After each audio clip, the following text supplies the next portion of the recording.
Hello everyone, I'm happy to meet you for a new midweek reflection. The subject chosen for this reflection is the greater the promise, the greater the possibility that it will not become a reality.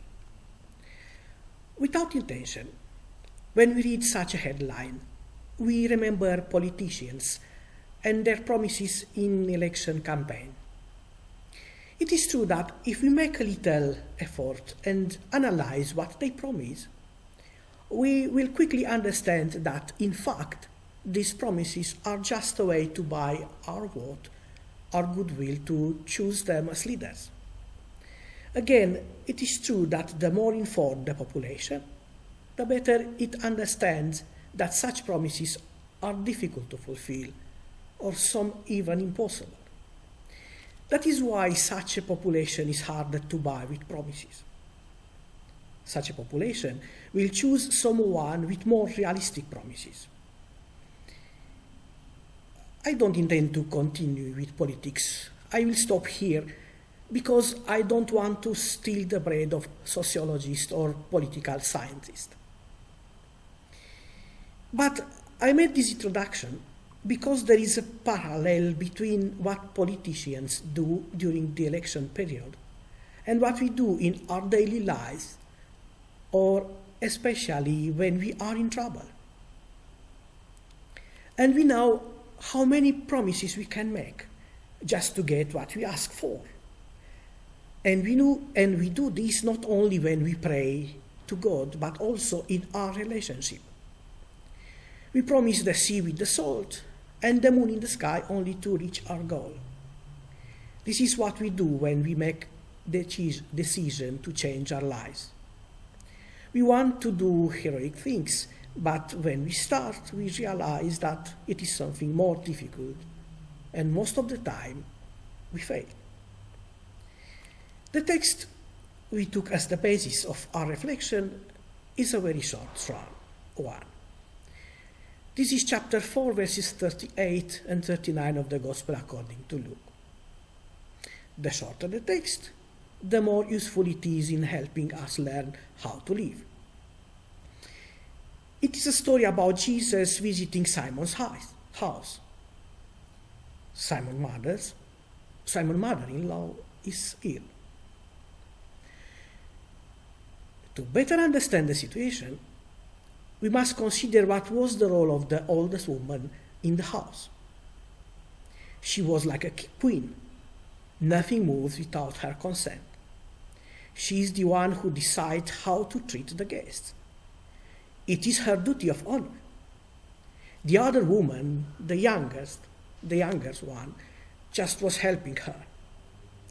In traditional families in India and even in the Middle East, where more generations live in the same house, the mother-in-law still occupies this place of honor. Simon's mother-in-law had the same place of honor and responsibility. Now in her house came Jesus, the teacher her son-in-law was following. He is an important guest. It is her duty to take care of him as best she can. But she was ill when Jesus came. What is important in this history of the gospel is what Simon's mother-in-law did once she was healed. She got up and began to serve them. We could say that she did nothing extraordinary to show special gratitude to Jesus. And yet she does the most important thing she had to do, to fulfill her role as mistress of the house, as a good host. We have nothing in the text to tell us that she made extraordinary promises for the gift she received. But one thing is clear: she has returned to her duty as best she can.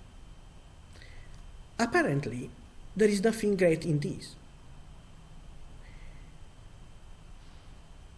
But all great things, all stories about great people and nations have their roots in the same reality: doing duty with a sense of reality and responsibility, on time.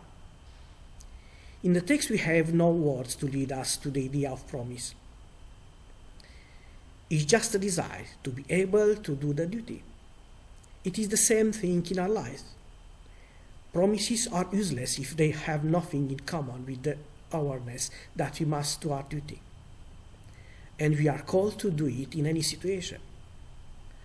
What we have to ask for is to be given the opportunity to do it, to understand what we have to do.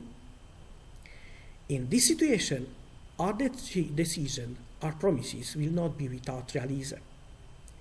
But it is important to start now, because otherwise there is a danger of forgetting and promising and making decisions indefinitely without fulfilling them.